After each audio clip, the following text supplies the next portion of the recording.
اللہ اللہ اللہ اللہ اللہ۔ السلام علیکم ورحمۃ اللہ وبرکاتہ۔ وعلیکم السلام وعلیکم ورحمۃ اللہ السلام وبرکاتہ۔ ورحمۃ اللہ وبرکاتہ۔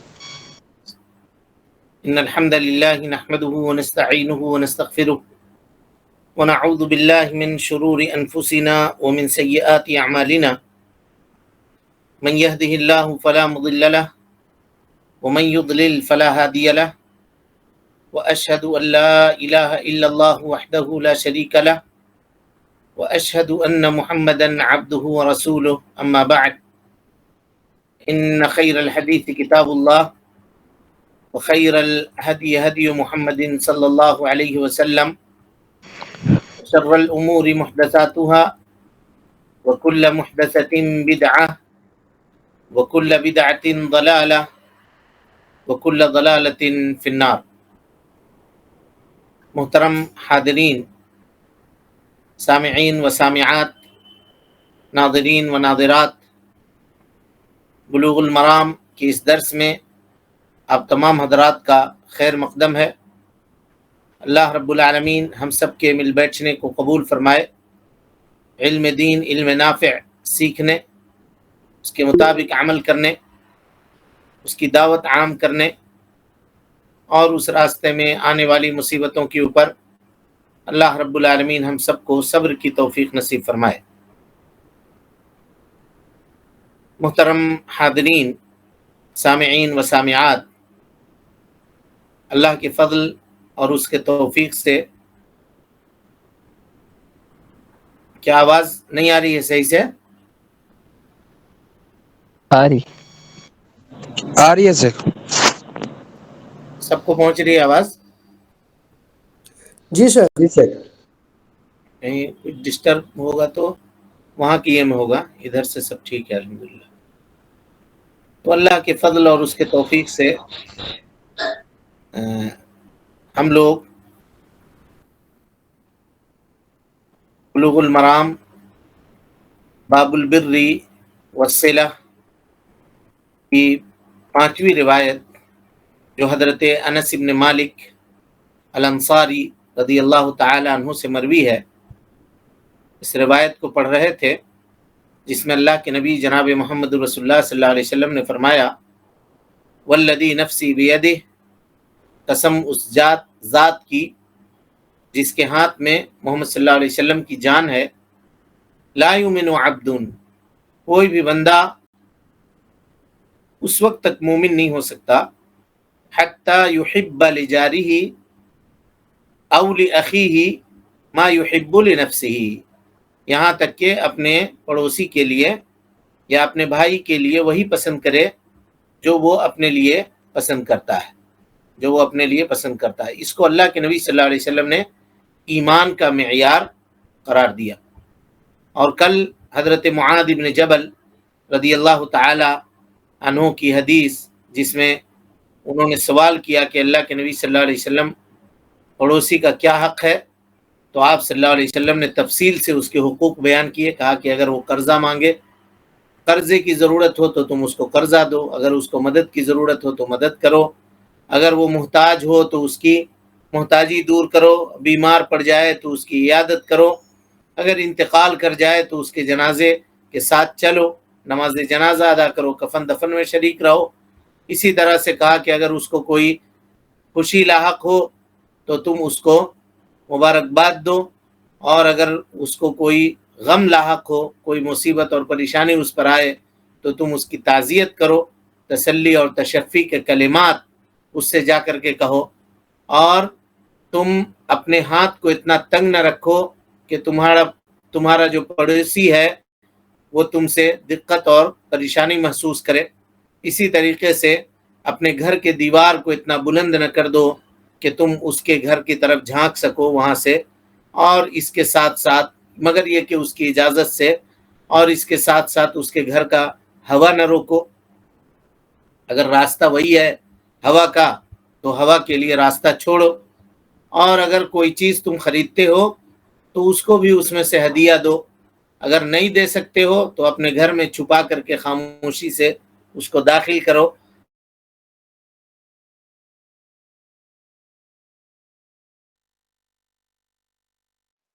اس کے بچے ضد کریں گے اور اس کے بچوں کو جو چیز میسر نہیں ہے وہ چیزیں تم اپنی اولاد کو دے کر کے بھی پڑوسیوں کے سامنے اس کا اظہار نہ کرو۔ کل اس حدیث کے اوپر تفصیلی گفتگو آپ کے سامنے ہم نے کی تھی اور کہا تھا کہ ابھی گفتگو باقی ہے، انشاءاللہ ہم لوگ آگے چل کے پھر اس حدیث کو مکمل کریں گے۔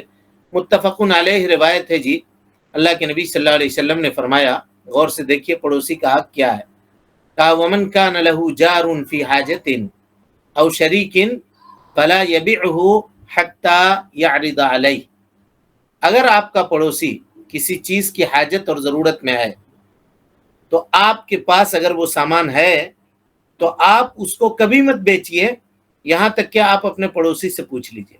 مثال کے طور پر کسی کی زمین ہے اور وہاں پہ ایک آدمی رہتا ہے جو آپ کا پڑوسی ہے، آپ اپنا گھر اگر بیچ رہے ہیں تو پہلے اپنے پڑوسی سے پوچھ لیجئے۔ آج کل لوگ یہ کہتے ہیں ہم کسی کو دے دیں گے، فری میں دے دیں گے، لیکن تم کو نہیں دیں گے، تم کو نہیں دیں گے۔ پڑوسی سے اتنا چڑے ہوئے ہوتے ہیں، ظاہر ہے بعض پڑوسی کا خیال بھی نہیں رکھتے۔ ایک طرف سے اگر کوئی آدمی نرم ہے تو دوسرے طرف سے پڑوسی اس کو دباتا ہے، لیکن اگر ایسا بھی معاملہ ہے کہ آپ کو اس سے تکلیف پہنچ رہی ہے یا وہ آپ کا احترام نہیں کرتا ہے، آپ اگر اس کے اوپر صبر کرتے ہیں تو اس کا بھی بہت بڑا اجر ہے۔ ابھی گفتگو آگے آپ کے سامنے آ رہی ہے انشاءاللہ۔ تو کہا اگر آپ کے پاس کوئی سامان ہے، عام طور پہ ایسا ہوتا ہے، پڑوس میں دو مکان ہیں، ایک صاحب مکان اپنا گھر بیچ رہا ہے یا اپنی زمین بیچ رہا ہے، پڑوسی کو کانوں کان خبر نہیں لگتا ہے، ایسا نہیں ہونا چاہیے۔ وہ پڑوسی ہے، پہلے اس کے پاس پیش کر دیجیے، دیکھو بھائی یہ زمین میں بیچنا چاہتا ہوں، یہ قیمت ہے، اگر آپ خریدنا چاہتے ہو تو آپ لے لیجئے، آپ کے لیے آسانی ہوگی، اور نہیں خریدنا چاہتے ہیں تو کوئی حرج کی بات نہیں ہے، پھر میں کسی سے بھی اس کو بیچ دے رہا ہوں، کسی سے بھی اس کو بیچ دے رہا ہوں۔ ایک مرتبہ پوچھ لینے میں کیا حرج ہے؟ آپ کسی کو دے کیجیے گا، آپ کو پیسے سے مطلب ہے، اگر وہی پیسہ آپ کو پڑوسی دے گا تو کیا ہے، لیکن لوگ تنگ کرنے کے لیے نہ، ہم کسی کو فری میں دے دیں گے لیکن اپنے پڑوسی کو نہیں دیں گے، یہ کہتے ہیں۔ تو ایسا نہیں کرنا چاہیے، یہ پڑوسیوں کے حقوق کے خلاف ہے، متفق علیہ روایت ہے۔ اس پر پیش کریں، زبردستی نہیں ہے، آپ لینا چاہتے ہیں تو لے لیجئے اور نہیں لینا چاہتے ہیں تو کوئی حرج کی بات نہیں ہے، میں دوسرے سے بیچ لے رہا ہوں۔ اسی طرح سے بخاری کی روایت ہے، ام المومنین حضرت عائشہ صدیقہ رضی اللہ عنہا نے اللہ کے نبی صلی اللہ علیہ وسلم سے سوال کیا کہ اگر کسی کے کئی ایک پڑوسی ہیں تو ہدیہ اگر کم ہے تو کس کو دے گا؟ کوئی آدمی اس کے پاس سامان کم ہے، اتنا نہیں ہے، اور 3-4 پڑوسی ہیں اس کے آس پاس میں، اگل بغل میں، تو کس کو دے گا؟ تو نبی صلی اللہ علیہ وسلم نے فرمایا الی اقربہما منک بابا، تمہارے دروازے سے جس کا دروازہ سب سے قریب ہے، تمہارے گھر سے جس کا گھر سب سے زیادہ قریب ہے، تم اس کو دو۔ ہاں تمہارے پاس اتنا ہے کہ اگر تم 4-5 پڑوسیوں کو دے سکتے ہو تو سب کو دو، اور اگر اتنا نہیں ہے تو جو دروازے سے زیادہ قریب ہے تمہارے، وہ اس بات کا زیادہ مستحق ہے کہ تمہارے ہدیے کا وہ مستحق ہوگا یا تمہارے ہدیے کا وہ حقدار ہے، تم اس کو دو۔ اسی طریقے سے جی پڑوسی کے حقوق کے اندر اضافہ ہو جاتا ہے جب خاص کر کے پڑوسی کوئی یتیم ہو یا مسکین ہو یا کوئی بیوہ ہو یا کوئی شدید حاجت اور ضرورت والا ہو، تو یہ اس میں پڑوسی کا رسپانس بہت بڑھ جاتا ہے، اس کی رسپانسبلٹی جو ہے وہ بڑھ جاتی ہے نا۔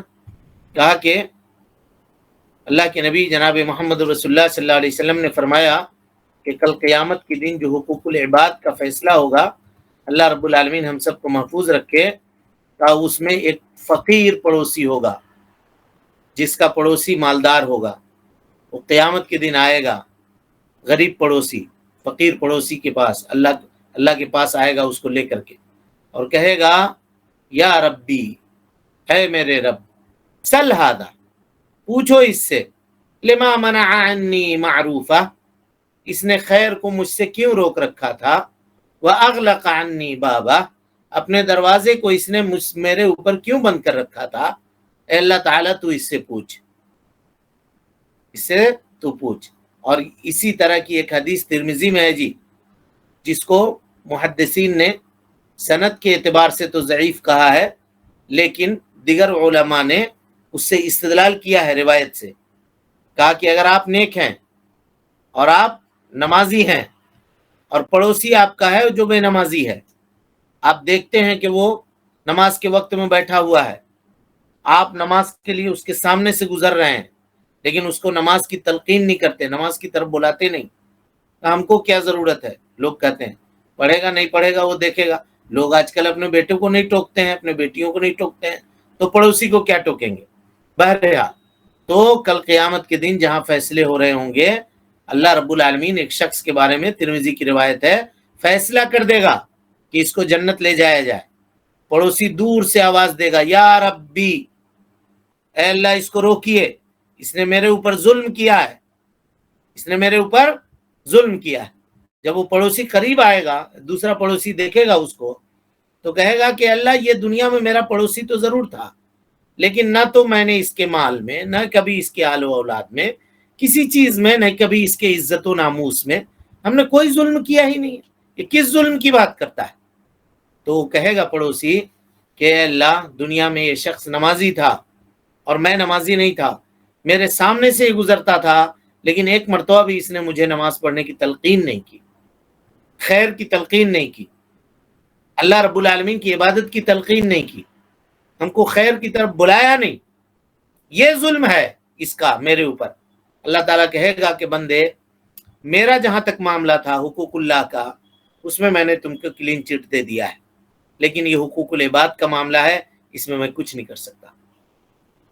غور کیجیے، جب تک آپ بدلہ نہیں دیجیے گا حقوق العباد کے معاملے کو، اللہ رب العالمین کہے گا کہ اس سے ہمارا معاملہ نہیں ہے، یہ بندے کا بندے سے معاملہ ہے، اب تم سمجھو اس معاملے میں۔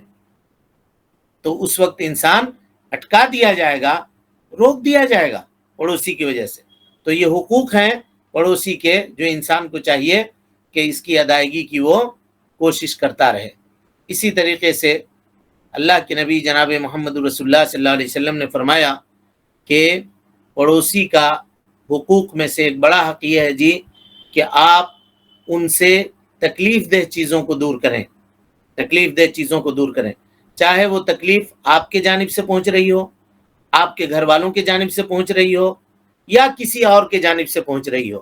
اگر آپ کے اندر یہ طاقت ہے کہ اپنے پڑوسی سے اس تکلیف کو آپ دور کر سکتے ہیں، ناپسندیدہ چیز کو آپ دور کر سکتے ہیں، تو آپ اس کو دور کر دیجئے۔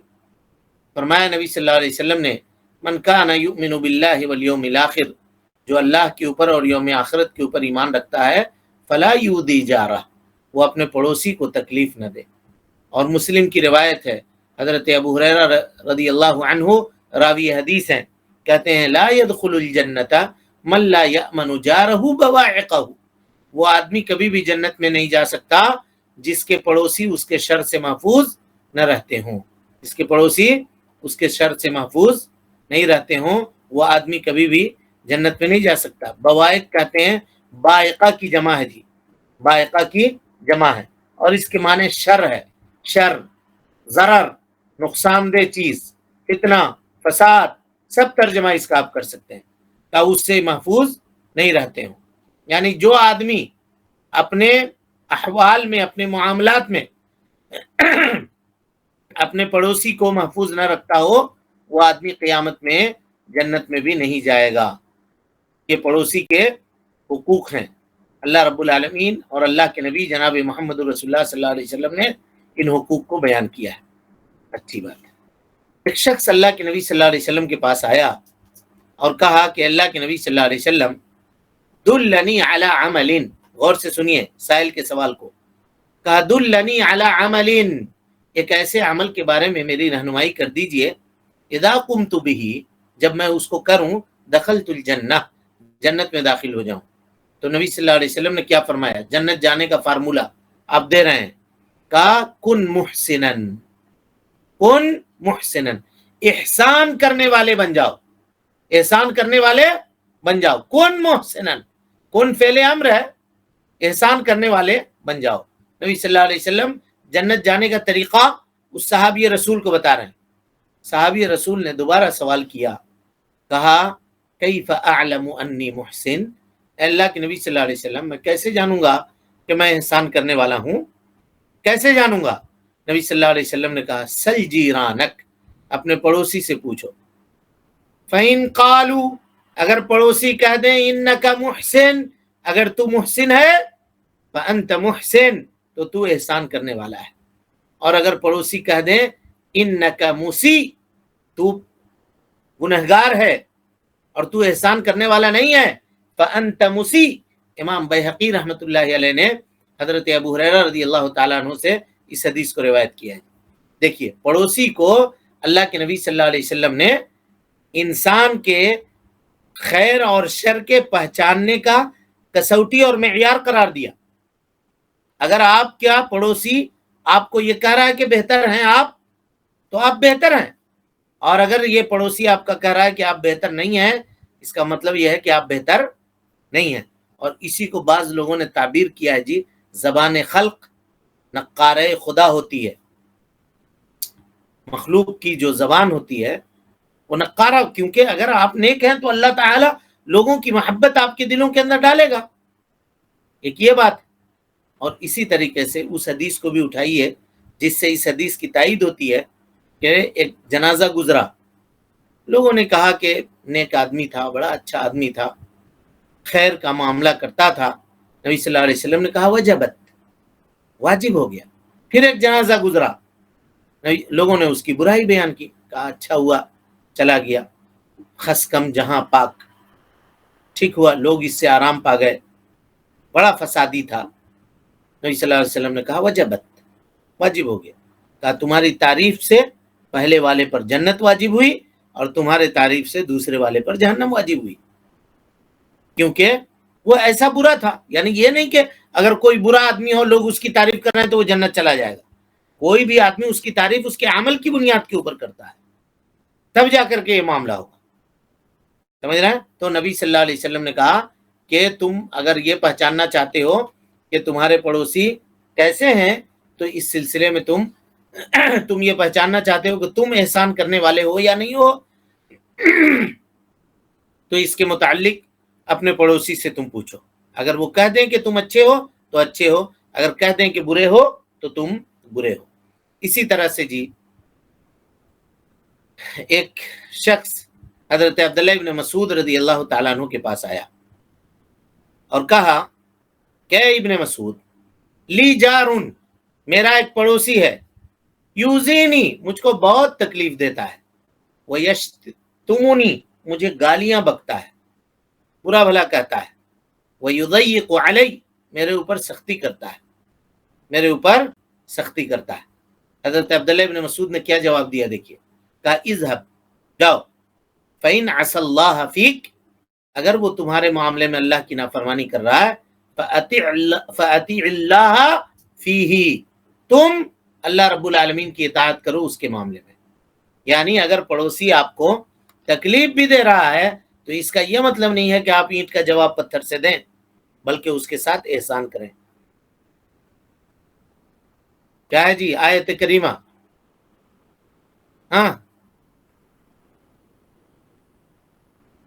کیا ہے؟ ادفع باللتی ہی احسن، ادفع باللتی ہی احسن، بھلائی کے ساتھ اس کا معاملہ کرو۔ ایک مرتبہ بھلائی کرو گے، دوسری مرتبہ بھلائی کرو گے، تیسری مرتبہ بھلائی کرو گے، خود اس کو شرم آئے گی کہ دیکھو وہ میرے ساتھ خیر کا معاملہ کر رہا ہے اور ہم اس کے ساتھ برائی کا معاملہ کر رہے ہیں، ہم اس کے ساتھ برا معاملہ کر رہے ہیں، تو وہ پڑوسی خود بخود اللہ رب العالمین سے آپ کے معاملے میں ڈرے گا۔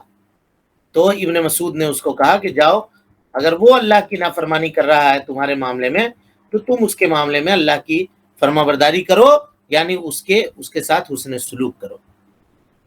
حسن بصری کے پاس، حسن بصری کا ایک قول ہے جی، ان کے شاگرد نے نقل کیا، کہا کہ بہترین پڑوسی وہ نہیں ہے جو اپنے سے صرف مصیبتوں کو، یعنی اپنے جانب سے وہ اس کے جانب احسان کرتا ہے، بلکہ بہترین پڑوسی وہ ہے جو اپنے پڑوسی کے جانب سے پہنچنے والے تکلیفوں کے اوپر صبر کرتا ہے۔ تکلیفوں کے اوپر صبر کرتا ہے. اگر پڑوسی سے کبھی کوئی پریشانی ہو گئی یا کوئی معاملہ آپ کو پہنچا تو اس کو بہانہ بنا کر کے اس کو ذلیل و رسوا کرنے کے بجائے کیا کیجئے؟ اپنے پڑوسی کے ساتھ حسن سلوک کا معاملہ کیجئے. یہ اللہ کے نبی صلی اللہ علیہ وسلم کے اصحاب نے، تابعین نے، سلف امت نے یہ ہم کو اور آپ کو تعلیم دی ہے. اسی طرح سے ایک مرفوع روایت ہے، اللہ کے نبی صلی اللہ علیہ وسلم نے فرمایا ان اللہ یحب الرجل، اس آدمی کو اللہ رب العالمین پسند کرتا ہے، محبوب رکھتا ہے، یکون لہ جار، کہ اس کا کوئی پڑوسی ہے، یؤذیہ، اور وہ کیا کرتا ہے؟ اس کو تکلیف دیتا ہے، اس کو تکلیف دیتا ہے، دوسرے پڑوسی کی جانب سے اس کو تکلیف پہنچتی ہے. اب یہ جو پڑوسی ہے یصبر علی اذاہ، اس کے تکلیف کے اوپر صبر کرتا ہے یہاں تک کہ موت ان دونوں کو جدا کر دیتی ہے، موت ان دونوں کو جدا کر دیتی ہے، کہ اللہ رب العالمین پسند کرتا ہے ایسے شخص کو. اسی طریقے سے اللہ کے نبی جناب محمد رسول اللہ صلی اللہ علیہ وسلم نے عورتوں کو خاص کر کے خطاب کر کے فرمایا جی، کہا یا نساء المؤمنات، اے مومنہ عورتوں کی جماعت، لا تحقرن احداکن لجارتہا، کوئی بھی اپنے پڑوسی کے لیے وہ کسی معاملے کو حقیر نہ سمجھے، ولو قراع شاۃ محرقہ، اگر جلی ہوئی بکری کا کھر بھی تمہارے پاس ہو اور تمہارا پڑوسی محتاج ہو تو اس کو دو، اور ادھر سے اگر ہدیہ آیا ہے تو اس کے ہدیہ کو عیب نہ لگاؤ. یہ مت کہو کہ دینے کے لیے یہی تھا، ایک تو بکری اوپر سے کھر وہ بھی جلا ہوا، سوچئے، کہ اس کو بھی حقیر مت سمجھو. اگر ہدیہ دینے کی بات آئے اور تمہارے پاس وہ بھی ہو اور تمہارا پڑوسی اگر اس کا محتاج ہو تو اس کو دو، اور اگر ادھر سے آئے تو اس کو قبول کرو، اس میں کوئی بات حقیر نہ جانو. اس حدیث میں اللہ کے نبی صلی اللہ علیہ وسلم نے عورتوں کو خاص کیا جی، اس لیے کہ مودت اور الفت میں اور اس کے بڑھاوے میں عورتوں کا بہت بڑا دخل ہوتا ہے اور بہت بڑی تاثیر ہوتی ہے. انسان کے سلوک اور اس کے تصرفات کے اندر عورتوں کا بہت بڑا حصہ ہوتا ہے. ظاہر ہے مرد دن بھر گھر سے باہر ہوتا ہے، اس کو اتنا علم نہیں ہوتا جتنا عورت کو علم ہوتا ہے. اگر وہ چاہے پڑوسی سے بنا کر کے رکھنا تو رکھ سکتی ہے، اس کی باتیں بیان نہ کرے، الا یہ کہ کوئی ایسا معاملہ ہو جو بیان کرنے کے لائق ہو. ظاہر ہے وہ اگر کوئی حد سے تجاوز کر رہا ہے، دوسری حدیث میں اس کی باتیں آئیں گی تو وہ بیان کرے. لیکن اگر چھوٹی موٹی بات ہے، اس کا بچہ آ کر کے کچھ کر دیا یا ادھر سے کوئی اور معاملہ ہو گیا، بچے نے کبھی کوئی کنکر مار دی، کچھ مار دیا، تو اس کو بچا لے جائے تاکہ پڑوسی کے جو حقوق ہیں وہ باقی رہیں. تو اگر ایسا کوئی کوشش کرنا چاہتا ہے تو کر سکتا ہے تاکہ حقوق محفوظ رہیں. اب آپ شوہر آئے گھر کے اندر اور آپ نے کہہ دیا کہ کیسے جگہ ہم لوگ گھر لے کر کے رہتے ہیں، اگل بغل کے لوگ ایک دم بگڑے ہوئے ہیں، اس نے پتھر مار دیا، اس نے یہ کر دیا، اس نے شیشہ پھوڑ دیا، اس نے یہ کر دیا، جائیے اس سے بات کر کے آئیے، جائیے، بغیر بولے ہم چھوڑیں گے نہیں، اس کے گھر میں آپ بولیے. پورا ان کو چڑھا بڑھا کر کے بھیج دیا، وہ گئے، جا کر کے لڑائی کر کے چلے آئے، معاملہ ختم، بات چیت بند. یا پہلے عورت ہی لڑ چکی ہے، لڑنے کے بعد کہا بھی ٹھہرو ہمارے میاں آتے ہیں تو اب بتلائیں گے، پھر ان کو بھی بھیج دیا. عام طور پہ ہوتا ہے یہ گاؤں سماج میں. تو اسی لیے اللہ کے نبی جناب محمد رسول اللہ صلی اللہ علیہ وسلم نے خصوصی طور پر عورتوں کو بھی تنبیہ کر دی. کیا ہے عورتوں کی جماعت، تم بھی اس معاملے کو سمجھو اور پڑوسی کے معاملے کو حقیر نہ جانو. یہ چند باتیں تھی جی پڑوسیوں کے حقوق کے تعلق سے جو ہم نے آپ کے سامنے رکھا. ہم اللہ تعالی سے اپنے لیے اور آپ سب کے لیے یہ دعا کرتے ہیں کہ اللہ رب العالمین ان کہی سنی باتوں کے اوپر ہم سب کو عمل کی توفیق نصیب فرمائے. چلیں بسم اللہ.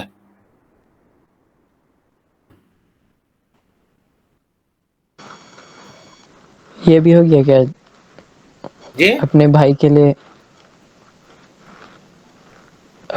لیے بھی وہ پسند کرے جو اپنے لیے پسند کرے؟ ہاں وہ تو پہلے ہی دن بات آ گئی تھی نا اس میں. جی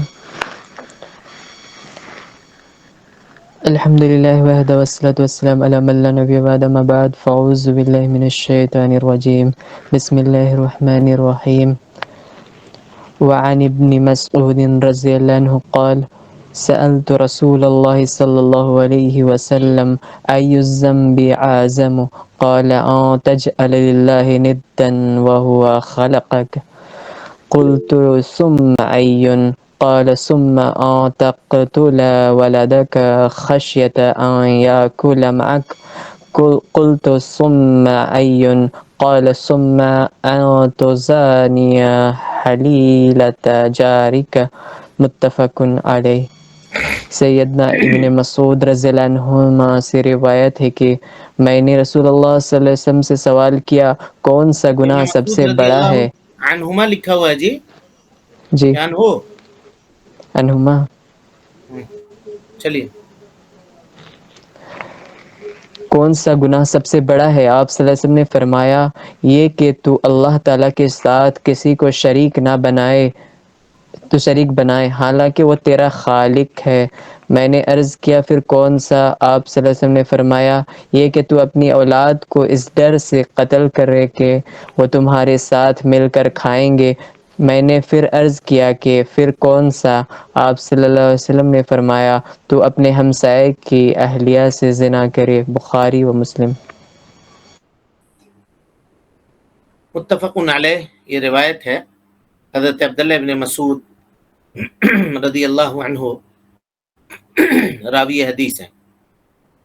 عبداللہ ابن مسعود رضی اللہ عنہ کا نام، ان کی کنیت ہے ابو عبد الرحمن، کنیت ابو عبد الرحمن عبداللہ ابن مسعود الحزلی، عبداللہ ابن مسعود الحزلی، امت کے بہت بڑے فقیہ ہیں جی، بڑے جلیل القدر صحابی ہیں اور حدیثوں کے روات میں سے ایک راوی ہیں۔ اسلام میں جن لوگوں نے سبقت کیا ان میں سے ایک ہیں، یہ چھٹے آدمی ہیں جنہوں نے اسلام کو قبول کیا، اور جو مبشرین بالجنہ ہیں، عشرہ مبشرہ بالجنہ، ان میں سے ایک ہیں جن کو اللہ کے نبی صلی اللہ علیہ وسلم نے دنیا ہی میں جنت کی بشارت دے دی تھی۔ یہ ان خوش نصیب صحابیوں میں سے ایک ہیں جن کو 2 مرتبہ ہجرت کا موقع ملا، یعنی ایک مرتبہ انہوں نے حبشہ کی طرف ہجرت کی اور دوسری مرتبہ انہوں نے مدینہ منورہ کی طرف ہجرت کی۔ یہ وہی ہیں جنہوں نے مکے میں سب سے پہلے قرآن مجید کی تلاوت بلند آواز سے کی۔ یہ وہی ہیں جنہوں نے ابو جہل کا سر کاٹا تھا میدان بدر کے اندر اور اس کو لے جا کر کے اللہ کے نبی صلی اللہ علیہ وسلم کے پاس پیش کیا تھا۔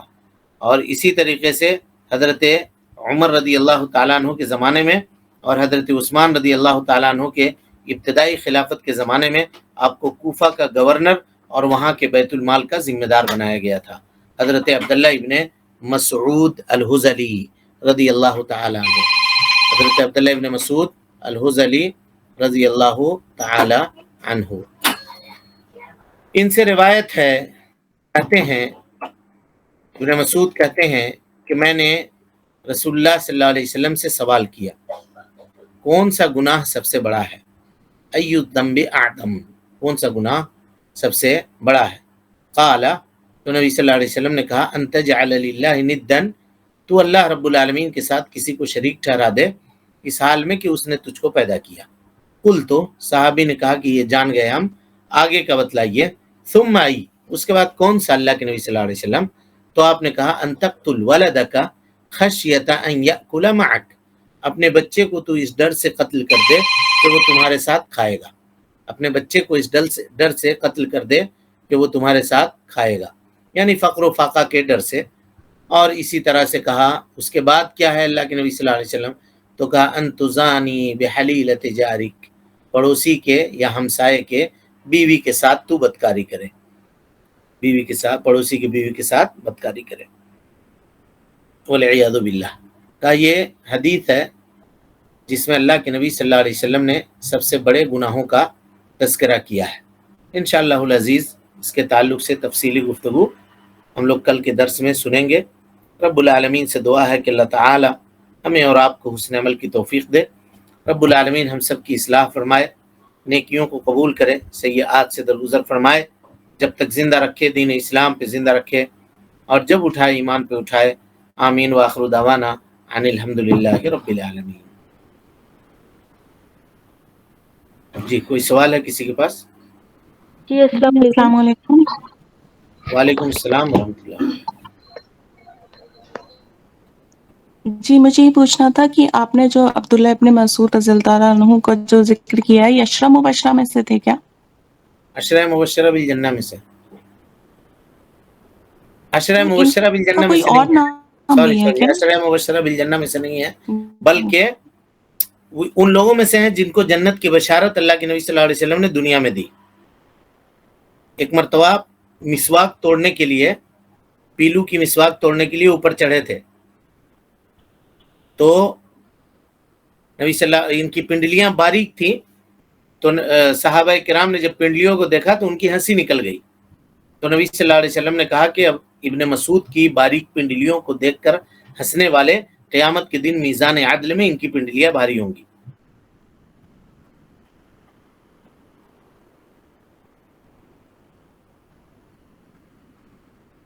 جی کچھ لوگ ہیں جن کو جنت کی بشارت ملی ہے لیکن وہ عشرہ مبشرہ میں سے نہیں ہیں. جیسے وہ خاتون تھی جن کو مرگی کی بیماری تھی، انہوں نے آ کر کے کہا اللہ کے نبی صلی اللہ علیہ وسلم سے کہ میرے لیے دعا کر دیجئے، مجھے یہ بیماری ہے. تو نبی صلی اللہ علیہ وسلم نے آپشن دیا کہ ایسا کرو، یا تو تم چاہتے ہو تو دعا کر دیں، یا چاہتے ہو تو تم صبر کرو، اس کے بدلے میں جنت ملے گی تم کو. تو اس اور خاتون نے کہا کہ اللہ کے نبی میں صبر کروں گی، لیکن میرے لیے یہ دعا کر دیجئے کہ میں بے پردہ نہ ہوں، کہ جب میں بے ہوش ہو کے گر جاتی ہوں تو میرے سطر کھل جاتے ہیں، میں بے پردہ ہو جاتی ہوں. تو نبی صلی اللہ علیہ وسلم نے یہ دعا کر دی. تو جنت جانے کی بشارت ان کو بھی ہے. جی اور کوئی سوال ہے؟ جی السلام علیکم. وعلیکم السلام ورحمۃ اللہ. جی آپ جیسا بولے کہ پڑوسی کا حق اچھا سلوک کرنا ہے، تو ہم لوگ پڑوسی کا حق مطلب اچھا سلوک کرتے ہیں، لیکن وہ لوگ نہیں ہم لوگ کے ساتھ اچھا کرتی ہے، تب بھی آپ تو اچھے کیا سے ہم لوگ کرتے ہی رہیں گے؟ تب بھی آپ اچھے سے کیجئے. پوچھا نا حضرت عبداللہ بن مسعود سے ایک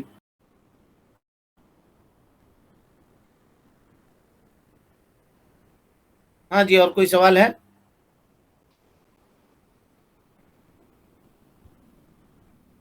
السلام علیکم. وعلیکم السلام. شیخ جو آپ زمین کے بارے بتائے، اگر وہ غیر مسلم پڑوسی رہے تب بھی ان سے پوچھنا چاہیے؟ اگر پڑوسی ہے تو آپ پوچھ لیجئے، کیا حرج ہے؟ جی جی جزاک اللہ. وہی ہے.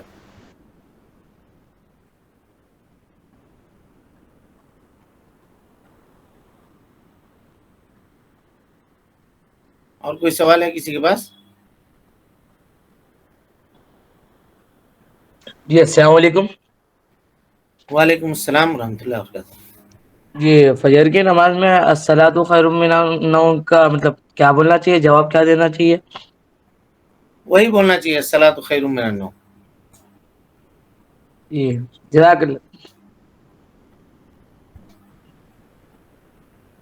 چلیں السلام علیکم ورحمۃ اللہ وبرکاتہ. اللہ اللہ اللہ اللہ اللہ اللہ اللہ اللہ اللہ